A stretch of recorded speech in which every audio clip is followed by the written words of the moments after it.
اور یار پانی جتنا مرضی بھی میلا کچیلا ہو جائے، آگ بجھانے کے کام تو آتا ہے کہ نہیں؟ تو اثر تو چیزوں میں ہوتا ہے۔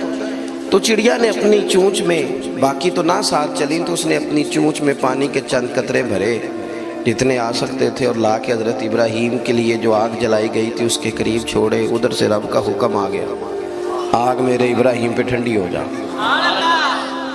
تو وہ چڑیا، وہ آگ ٹھنڈی ہو گئی، خدا کے حکم سے سلامتی والی ہو گئی۔ تو جا کے باقی چڑیوں سے کہنے لگی، دیکھا نا تمہیں کہتی تھی نا چلو، وہ قطرہ تو ایک ہی تھا پر حکم تو رب کا ہی آنا تھا نا، تمہیں کہا تھا نا چلو، اگر تم میرے ساتھ چلتی تو ہو سکتا ہے سیلاب بھی آ جاتا اور حضرت ابراہیم کے سارے دشمنوں کو بہا کے بھی لے جاتا۔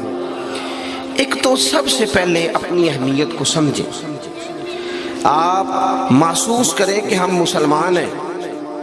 مسلمان جو ہوتا ہے نا اس کے ساتھ خدائی طاقت ہوتی ہے۔ نبی پاک صلی اللہ تعالی علیہ وسلم نے فرمایا دعا مومن کا ہتھیار ہے۔ اس کے ساتھ جو خدائی طاقتیں ہیں وہ کافر مشرک کے ساتھ نہیں۔ جب تک یہ سمجھ نہ لیتا کہ اللہ تعالیٰ کی طاقتیں، اس کا فضل میرے ساتھ ہے۔ دیکھیں احد کے میدان میں جب ابو سفیان پکارے، ابھی کلمہ نہیں پڑھتے تھے، وہ پکارے، انہوں نے کہا کہ کدھر ہیں فلاں بن فلاں، فلاں بن فلاں کدھر ہیں، دیکھو تمہارے کتنے لوگ ہم نے شہید کر دیے۔ تو حضور نے صحابہ سے کہا اسے کہو کہ تم تو کسی مولا کو مانتے نہیں اور ہم کوئی لاوارث تو نہیں، ہمارا تو رب رسول ہے، ان سے کہو ہمارے جو چلے گئے وہ شہید ہیں، جو بچ گئے وہ غازی ہیں۔ تو پہلے تو مسلمان یہ پہچانے، اور جب پہچان لے اچھے طریقے سے کہ میں مومن ہوں۔ دیکھیں نا ہم نے ساری زندگی جٹ بن کے، بٹ بن کے، رائی بن کے گزار دی، کچھ چاہیے نا کہ زندگی کے کچھ 4 سال مسلمان بن کے بھی گزارے۔ اقبال کہنے لگے یوں تو سید بھی ہو، مرزا بھی ہو، افغان بھی ہو۔ دل کبھی کرتا ہے کہ اقبال سے پوچھوں آپ نے سب سے پہلے سید کا ہی نام لے دیا ہے۔ یوں تو سید بھی ہو، مرزا بھی ہو، افغان بھی ہو، اور تم سبھی کچھ ہو، بتاؤ کہ مسلمان بھی ہو۔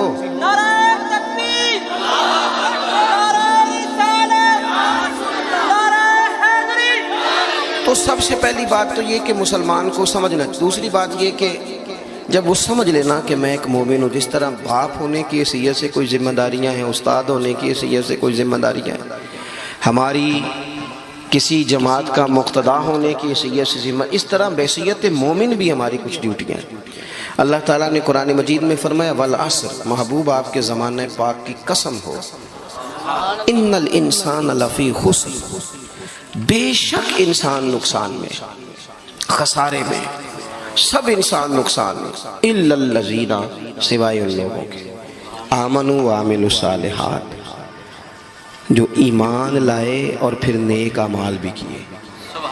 نرا ایمان نہیں، آپ جہاں بھی قرآن مجید دیکھیں گے نا، اگرچہ بچائے گا نرا ایمان ہی بندے کو، لیکن یہ جو اعمال صالح ہے نا، یہ ایمان ہی کا ثمرہ ہے، یہ اس کا نتیجہ ہے، یہ اسی کی شاخیں۔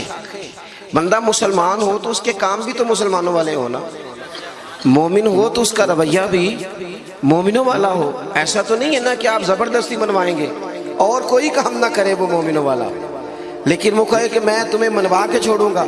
فرمایا کہ تو ایمان لائے، اور مضبوط ایمان، تگڑا ایمان، اور پھر وہ اعمال صالحہ کرے، اس کے کردار سے، گفتار سے، اٹھنے سے، بولنے سے، بات کرنے سے، لین دین کرنے سے، معاملات کرنے سے، تجارت کرنے سے اسلام چھلکے، اس کا لب و لہجہ مسلمان ہو۔ اقبال کہنے لگے خرد نے کہہ بھی دیا لا الہ الا اللہ تو کیا حاصل، دل و نگاہ اگر مسلمان نہیں تو پھر کچھ بھی نہیں۔ یعنی اس کے اعمال بھی ہوں اسی طرح کی، اس کا رویہ بھی ہو مسلمانوں جیسا۔ حضرت باعزید بستامی کا زمانہ تھا، تو ایک مسلمان ایک یہودی کا دوست تھا، اکٹھے اٹھتے بیٹھتے تھے، گپ شپ ہوتی تھی، آنا جانا تھا۔ تو وہ مسلمان اس یہودی سے کہنے لگا تیرا میرا یارانہ بڑا پرانا ہے، تو مسلمان کیوں نہیں ہو جاتا؟ تو اس کا دوست تھا، بے تکلف تھا، سجن تھا، وہ کہنے لگا یار میں نے دیکھے ہیں 2 اسلام، ایک اسلام وہ ہے جس پہ تو عمل کرتا ہے، اور ایک وہ ہے جس پہ حضرت باعزید بستامی عمل کرتے ہیں۔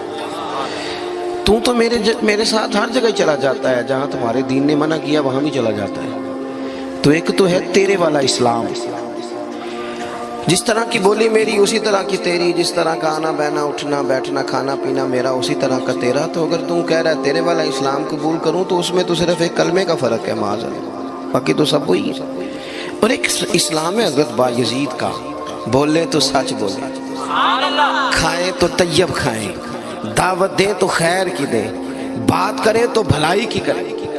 اگر اسلام وہ ہے جس پہ حضرت بایزید عمل کرتے ہیں تو پھر تو ان سے کہے مجھے دین کی دعوت دیں، ان والا اسلام میں قبول کرنے کو تیار ہوں. جب تک ہمارے مزاجوں میں ہم نہ زبردستی، جب میں آپ ناراض نہ ہونا، بعض دینی لوگ اسلام کو لبادے کا نام ہے، داڑھی رکھ لی پگڑی باندھ لی تو بس اسلام مکمل ہو گیا، جبر کریں گے.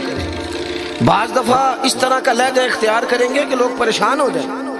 او بھئی اسلام فقط ظاہری حلیے کا نام نہیں. آپ کو پتہ ہے عقیدہ اور نظریہ تو بات ہی ساری باطن کی ہے. آپ کے اندر دین کتنا ہے، آپ سچ کتنا بولتے ہیں، دیانتدار کتنے ہیں، حلال حرام کا فرق کتنا کرتے ہیں، اس سے آپ کے اسلام کا پتہ چلے گا. اس سے پتہ چلے گا کہ آپ کس قدر زیادہ مسلمان ہیں. صرف حلیے کا نام اسلام نہیں، میری بات کو یاد رکھیں. تو اللہ فرماتے ہیں کہ ایمان لاؤ، پھر ایمانداروں جیسے کام بھی کرو، اور پھر یہ نہیں کہ جس طرح کی ہوا ہو تم بھی ادھر کے ہو جاؤ. وَتَوَاصَوْا بِالْحَقِّ، تمہارا ایمان بھی ہو، اعمال بھی ہو، اور تمہیں حق بھی کہنا آتا ہو. ہمارے ہاں لوگوں کا حق کہنا آتا ہے پر غریبوں کے بیچ.